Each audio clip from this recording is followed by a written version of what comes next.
For the SDN cast, we're here at Futuretech, and I'm here with Niels.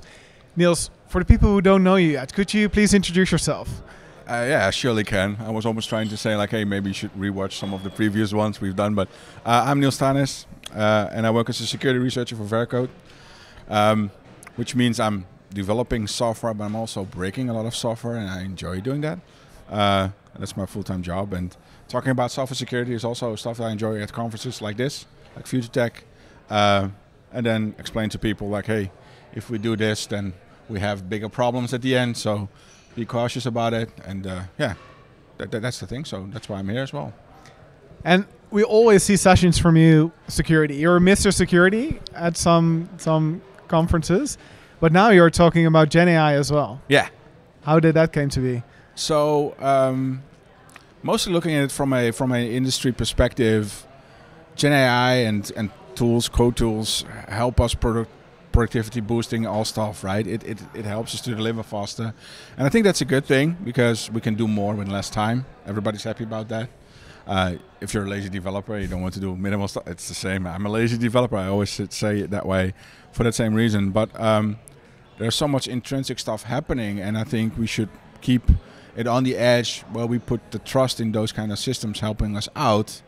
And you always hear stories about like AI is going to replace developers, and I don't think that's true, but it's going to change the way that we work, and we need to be more aware of what the tool does for us in order to do the right thing. And looking into Gen AI in general and stuff like Copilot, but also integrating LLMs with semantic kernel into your software, right? It's it can get pretty slippery easily, and we have metrics as well that show that we're drifting off a bit because velocity increases, we produce more code.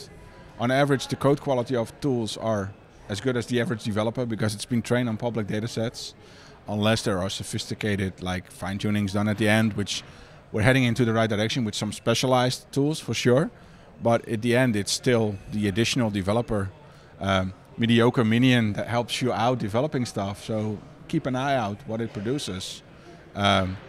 And that's one part, right? And I think, as I said, productivity-wise, seeing the tools like Copilot, but you have Cursor. I saw Windsurf this week, which I thought, oh, the whole agentic workflow, getting agents helping you out code, that's so cool, right? I'm technology enthusiast myself, but I want people to use it in a safe way, and that's the thing. So that's definitely a good thing, but we need to be aware of security still is not an afterthought, right? Your developed code, at the end, it's still code. It ends up in your code base if you use a tool. So it needs to be quality measured, needs to be tested, needs to be functionally right. It needs to tick all the boxes from that side and be secure, right? That's my take. So, But you make a very valid point that it is trained on the entirety of data sets that can be pretty average. yeah. Is software architecture and software design principle, is that a thing of the past? Are we just going to ignore that completely? So there was a term used over the last couple of weeks called vibe coding, where people just take the wave of a tool and just use it. And GitClear is a company that published some real good research in February of this year, where they explained that they see more code duplication and less code refactoring and consolidation, but more same pieces of code returning. And also big churns in code, so big change sets. So if you generate a code base and then you replace it in the next time you use tools and you fully replace it with something new, that's a smell, right? That shows that those tools are used. And I think I can see that LLM generated code for some basic stuff might be the way to go if you need something productively quickly and you use it. At the end, it's still about quality, and as you said, architecture choices as well.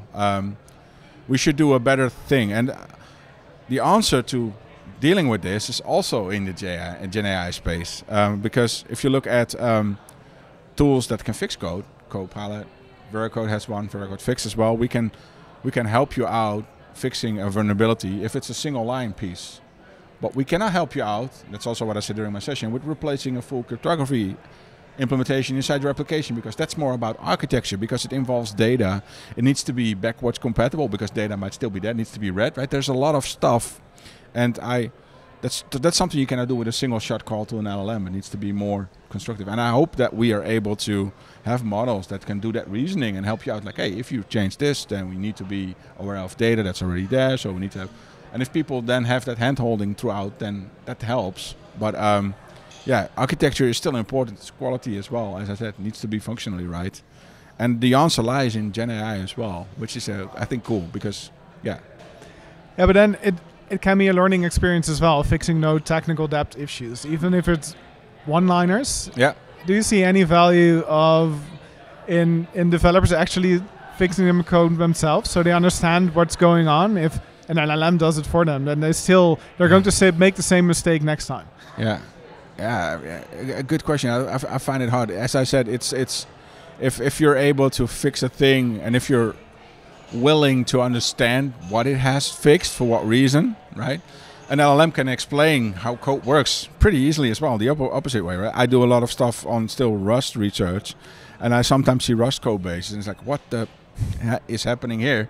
And then I ask an LLM to explain it to me, and that's cool, right? So maybe that's the additional thing. You have a fix applied, then allow me to explain what you just did, right? In order to have a proof of like being able to learn from it, and hopefully be able to fine-tune your own tooling, right? Because I'm also convinced if you use a prompt in general to do stuff, if the outcome of the prompt is wrong, then you need to fine-tune your prompt in a better way. You need to give it better instructions or more context. And there's some stuff happening in the industry where our GPT tools like written that are doing ethical hacking on their own. And they're being learned about chain of thoughts and about like reasoning. And they've been trained by some hackers. And there's also a real cool startup that does it on a high level that can autonomously fix code, and it finds vulnerabilities and it fixes it. That's cool stuff, right? It's also scary, but it's cool stuff if we're able to do it. Because one thing that we also see in our industry metrics is that a lot of teams have a hard time keeping up with their security depth. You have technical depth that you need to drag new versions with you, but security depth, if stuff is around for longer than a year, we call it security depth in our own reports. It's a hard one to keep up, and 2 out of 10 teams are able to keep the trend down, and the others are just accumulating more. That's a problem, right? And you're now talking about using this AI for good. Yep. But you probably in the security space also see the other side of the spectrum using AI as well, right? Yeah. Malware generation, that kind of thing. It's the opposite thing. Yeah, because it gives you productivity on one end, it also gives you productivity in the other end, right? And having stuff autonomously fixing stuff can also mean you are able to exploit it the other way around. Yeah, I'm still a person that wants to use stuff for good, and it's a scary thing. Yeah, we need to find a balance, right, and make sure that everybody has the same goal. But yeah, it's the same with like AI in general, like at a nation level and all the stuff that we see right now. It's becoming more important, right? You want to be at the forefront of everything, and this is the same. Like. It can also be used the opposite way, for sure. Yeah, it's scary shit, but it is. Yeah, and not to be too pessimistic, but as I said, I try to keep an open mind and say like, hey, we can also do the opposite. Yeah, but it's so important to learn and to investigate and to try these tools and just see what it's doing and especially why it's doing. So, yeah, that's very important. For the last couple of months, did you have an LLM surprise you in a funny or good way? As I said, the whole autonomously searching for stuff. It's a company called Oxbow, and it's been done by. There's also a Dutch person involved who started out CodeQL analyzing stuff from GitHub, and I'm pretty impressed with what I see there. And then seeing the whole agentic workflow and having tools helping out with LLMs to make better choices, that gets me. That's the thing that gets me, and I would love to see more about that. Like as I said, windsurf. It's like, oh, this is cool. We need to use it in the best way possible as a positive thing, right? That gets me excited. So, looking at that, I think there's a good movement, and also multi-model and having a tailor-made model that has a single task, right? That's still a good thing as well, for sure. For sure. So agentic is now your big. Oh yeah. MCP, ACP. I saw a lot of things. Oh, I need to play with it. Seeing stuff like Goose, like that's one of the projects that runs. It's like being able just to integrate with all the tools easily and having a standardized way of how the agents connect to each other. I think that's the first step, and now we need to create cool stuff out of it. Well, that is mainly the technical side of things. Yeah. Agents also tend to make the world somewhat more bland for us because it's going to use RAG on our own data and it's going to present our own data back to us. Yeah. For instance, if I always book a certain hotel. Yeah. It's for the hotel suggestions. It's going to suggest the other hotel. So it's totally going to turn around everything we know about marketing and commercial things. What are drawbacks you see for agents? I mostly see as well a positive thing looking at it from a secure coding perspective. If you have a certain habit or if you have standards in the team that you work with, then hopefully you can get a RAG involved or similar data structures to help you out doing the same thing, because that meets your standards, right? It's seeing it being used against, like that's always the trade-off. Like for marketing, if there's money to be made, data then is still king, right? It's the same with training models and the fact that synthetic data, that's the thing that worries me. Synthetic data is used to train models as well. And if the synthetic data is at a certain level, and if it degrades in general, then it will eat itself, right? Yeah. Technically, if you look at it from a theoretical perspective, there's some real good research paper on that as well. So that worries me, as I said as well. We need to keep the fine balance. This is like the evolution of next, as I said, we're going to develop differently. We need to make sure we keep that separation and use agents to speed up things. That's for sure.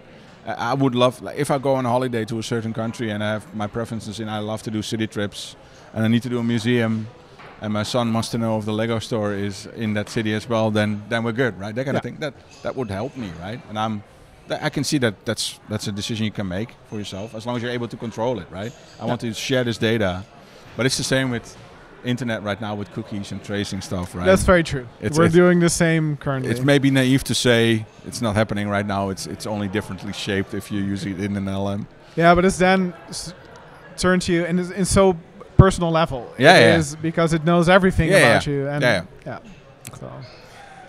So good.